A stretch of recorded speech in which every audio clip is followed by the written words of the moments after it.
he explains his marathon continues meaning. And it's just basically that life is a marathon. You have your ups, your downs, and if you quit, it's over. But if you keep going and you keep going and you keep going, eventually you're going to come out on top. And some people, you can quit, it's okay.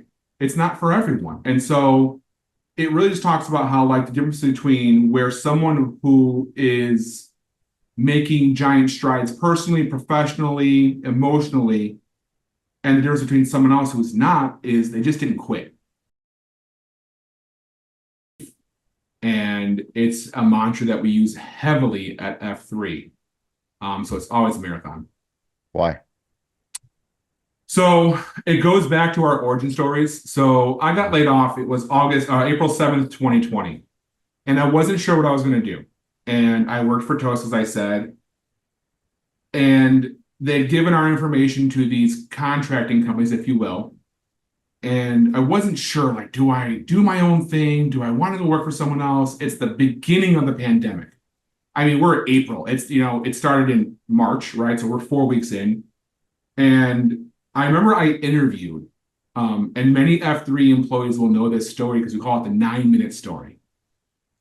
And so I interviewed with a company and I set up my interview and we're going through this whole thing. And I wake up at 6 o'clock in the morning, have a pot of coffee next to my desk. I'm ready to go. I showered, I shaved. No, we're in a pandemic, right?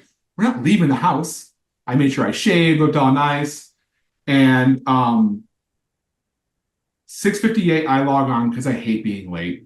And again, another well-known F3 motto is like, don't be late. We say it day one at F3. Dan logged in 2 minutes before this interview, in case anybody's wondering.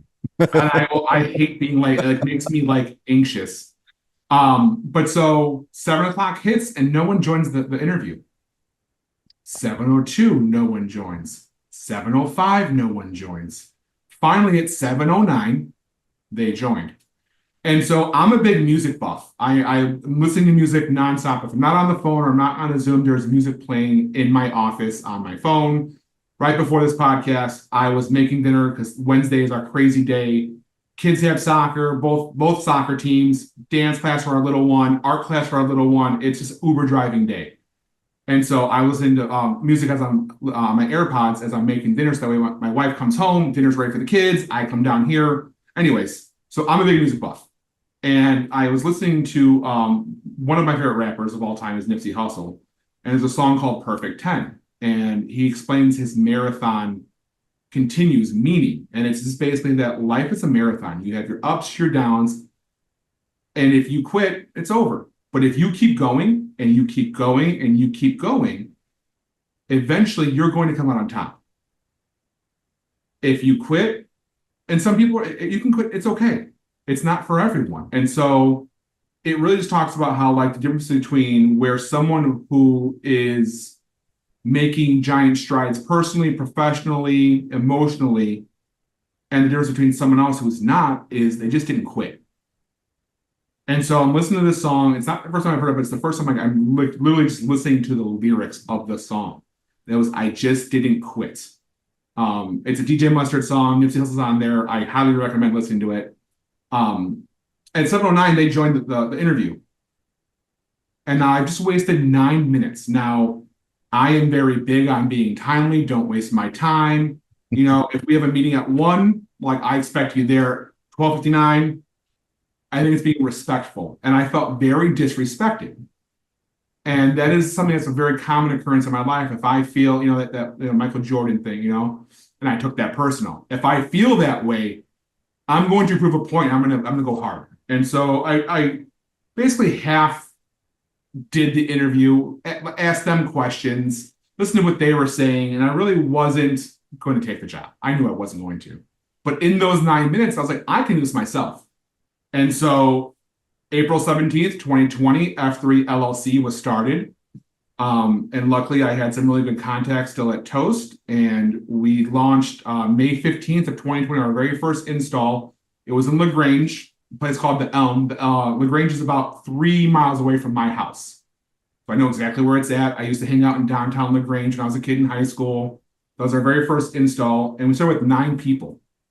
And it's a marathon, right? So we kept going and going and going. And I ended up going through the layoff list and taking the best of the best. I wanted them all with F3. And what I thought was going to be a 6 month, I'll waste some time, maybe I'll pay my bills. Like this will be a 6 month thing. I'll go back into the IT industries where I come out of. I come out of cannabis and healthcare IT.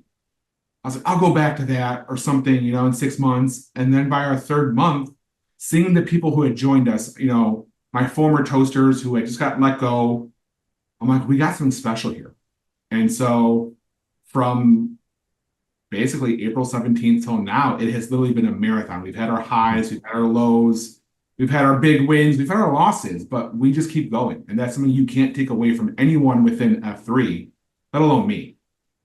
Can you share a little bit about the leadership that have been with you? The something about Dickerson, something about Hunter. So, I know that I wouldn't be here having this conversation with you if it wasn't for people like Eric, people like Stover, people like my wife. You know, it's great that we get the opportunity to do the videos and the podcasts and go on stages and speak. But I think what is really important is understanding that you and I, we can't do this alone. absolutely. You know, Dan Dickerson and I met, it was our very first day at Toast. We started day one together with a group of people who really changed the tone of how implementation was handled at Toast. And we've taken that and we've replicated that within F3. Dan Dickerson is honestly one of the most loyal, loving people I have ever met in my life. And that man will be there for me no matter what. And it's been amazing to watch him grow from 2017 till now and watch him keep growing and getting better as a human being. I always look at it as like within F3, people leave, and that's okay. But if we've made them a better person, whether that's as an employee, as a human being, that's a win for us. And so watching someone like Dan Dickerson, who literally he was moving to Chicago from Florida for Toast, then moved basically to Boston. Like he would spend half a month every month in Boston. He installed for like 6 months. We don't hold that against him too much, but we do. And then seeing him, go back to Michigan and really just grow. I'm so proud of him. And I know that I can call him right now. I can call him at 2 o'clock in the morning and he'd be there for me. Hunter Beauchamp, I could not ask for a better person with us. Dickerson's number two, but Hunter's number one. We've had a really rough year, and Hunter has become probably one of the closest people to me, which is not easy.